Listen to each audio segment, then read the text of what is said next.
estamos en el Parque de Villa Ocampo. Hoy invitamos al poeta Horacio Salas, quien fuera en su momento director de la Biblioteca Nacional y que tiene una vasta actividad en el ámbito de la cultura de muchos años, muchos libros escritos, y nos acompaña un poco para hablar sobre el tango, y si surgen otros temas también los vamos a abordar, de modo que vamos a los auspicios y después iniciamos el programa en su desarrollo habitual.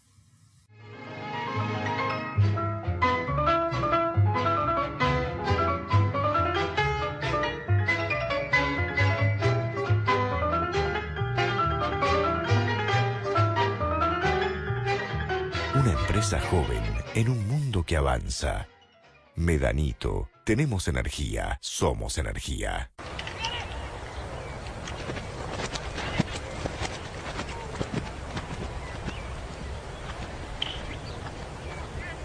Créditos hipotecarios del Banco Ciudad. 20 años cuota fija y los últimos 3 años de regalo. Informate 0822-20400, www.bancociudad.com.ar o en cualquiera de nuestras sucursales. Banco Ciudad. Te quiere ver crecer.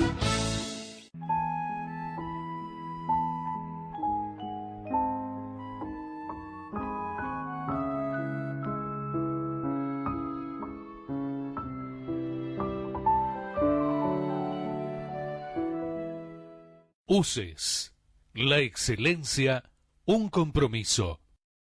www.uces.edu.ar.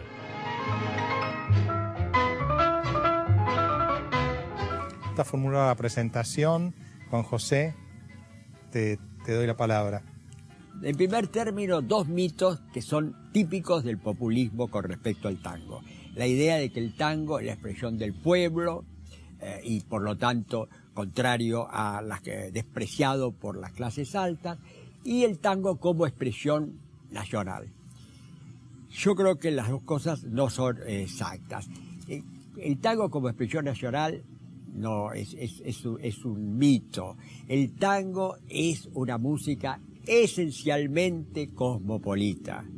Es la música no de la República Argentina, porque a las provincias tienen su folclore y llegó muy tarde, llegó con la radio y demás. Es la música de Buenos Aires, Montevideo y Rosario. 3 ciudades portuarias, 3 ciudades de inmigración, 3 ciudades cosmopolitas. El tango es un producto inmigratorio. Las influencias del tango son variadísimas, todas ellas europeas.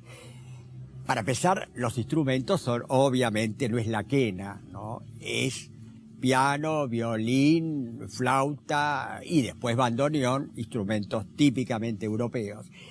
Después hay influencias españolas, desde ya el tango andaluz, la habanera, que es más o menos americana y española, italiana. Básicamente, la mayor parte de los primeros músicos de tango son hijos de inmigrantes italianos, la canzoneta. Gardel era un enamorado de la canzoneta napolitana. Y después las danzas de salón de la época, la mazurca y la polka de Europa del Este.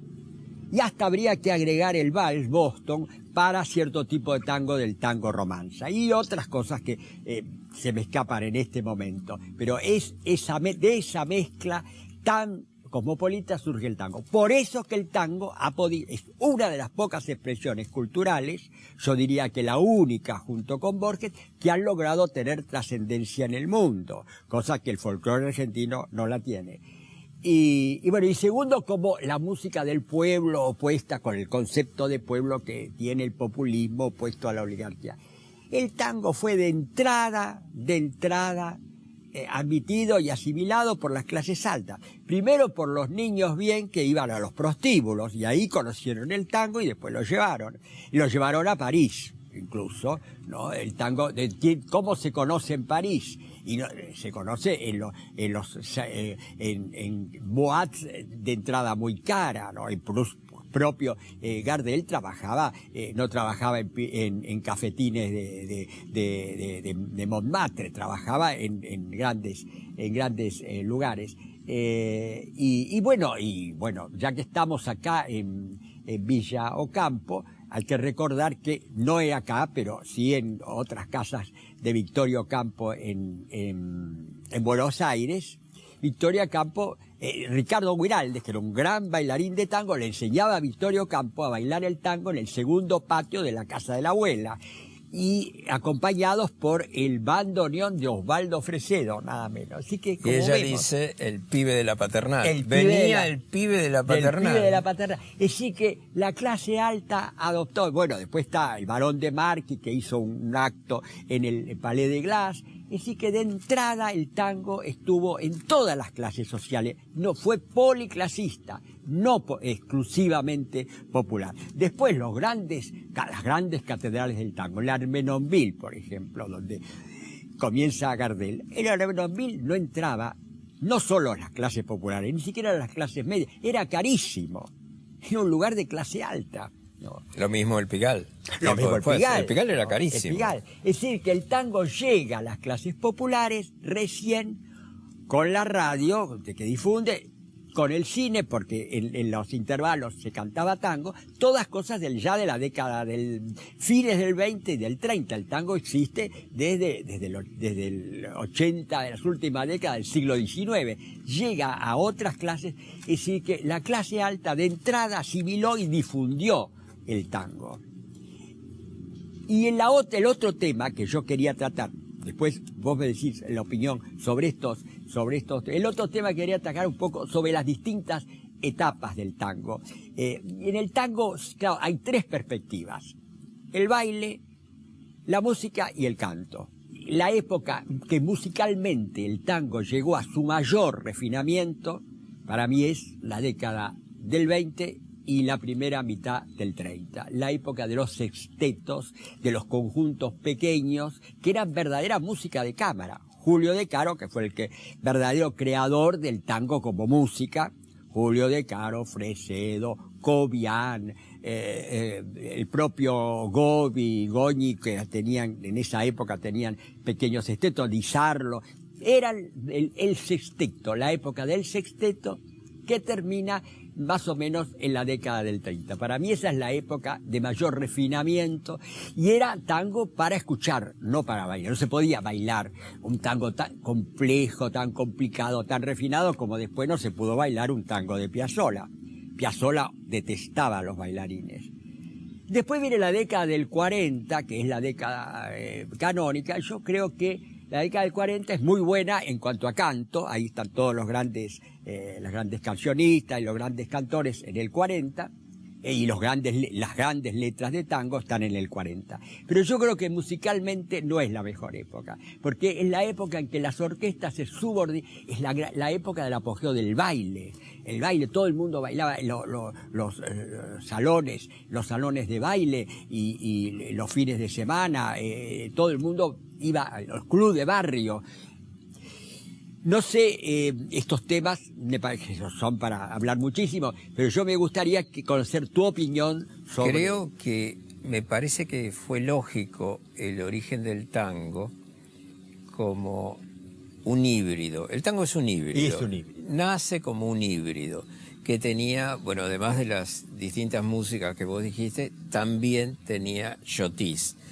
El claro, chotis, sí, que estaba impresionantemente de moda en Madrid, y que se había extendido el chotis, entra a la Argentina, e inclusive con algunos de los creadores de la música de la Guardia Vieja. Sí. Villoldo tiene algunas grabaciones que por suerte se han conservado, hasta con castañuelas. Sí. Hasta con castañuelas. Entonces quiere decir que la influencia era muy grande.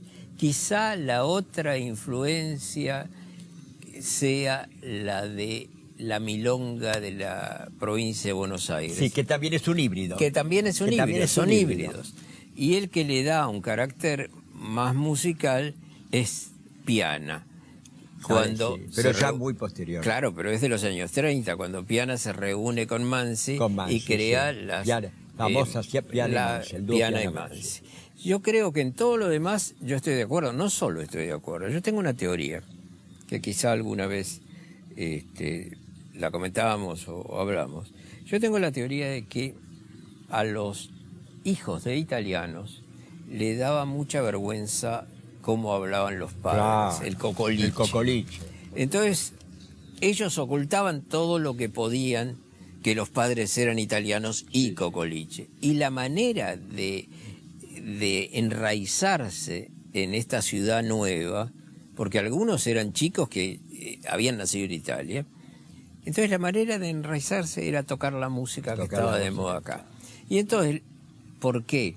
Porque la música italiana fue fundamental. No existiría el tango si no hubiera habido inmigración italiana. Sí. Esto es algo que yo estoy absolutamente convencido. Sí. Y alguna vez me Mucho más preguntaron, importante. ¿y la inmigración española? No, porque no tenían el problema de darse a entender de otra manera. Los españoles hablaban en español y todo el mundo les entendía, cuando muchos le dirían gallego, pero no otra cosa. En cambio se burlaban de los cocoliches. Y los hijos, para mostrar que eran argentinos, y sobre todo que eran porteños, eran músicos, como la mayoría de los italianos que llegaron, trajeron también su música, Sí. sus canzonetas. El padre de De Caro tenía un conservatorio Un musical conservatorio. y lo echó de casa a los dos hijos A los porque dos llegaron al tango. Exactamente. Es un ejemplo típico. Sí, bueno, yo creo además que los dos, Julio De Caro y Francisco De Caro, son también, además de creadores musicales, son unos grandes melodistas. Yo creo que Francisco De Caro, Francisco sobre todo, De Caro, para mí es el más grande tango melodista. Flores Negras, para Flores mí Negras y es Loca una Bohemia obra de son arte. maravillosas. Sí, Yo son creo que esa maravillosas. es gran música. Con Sí, respecto a lo que decís sobre la música clásica, bueno, los que además de ser fanáticos del tango nos gusta todavía muchísimo la ópera, aguantamos la reiteración al hartazgo de las óperas de Verdi, porque nos siguen gustando, no importa que sean una falsedad ideológica, pero uno puede llegar a interpretarse también, e identificarse en esos personajes. Y el otro día vi la Traviata y en el final yo tenía un nudo en la garganta. Y bueno, esas cosas ocurren. Pero la Traviata, la ópera está acabada hace muchísimo. Del mismo modo que nos podemos seguir conmoviendo con ese arrabal porteño de farolitos y demás que ni no hemos existe. conocido Y que siquiera. nunca lo vimos. Que nunca vimos. Porque el último farol a gas se apagó en 1931. Así que no tuvimos ninguna posibilidad de verlo. Pero sí, es un hecho innegable, que es un hecho de la ciudad de Buenos Aires. Uno sale 100 kilómetros de Buenos Aires y en los pueblos, ahora un poco más, sí. Pero en los pueblos la gente no oye Y ya tanto. que mencionabas, Horacio, esto de los inmigrantes, ¿intervino el hecho famoso de la nostalgia por la mujer que había quedado en Europa? Este elemento que muchas veces se ha señalado, ¿es relevante en el tango? Yo creo que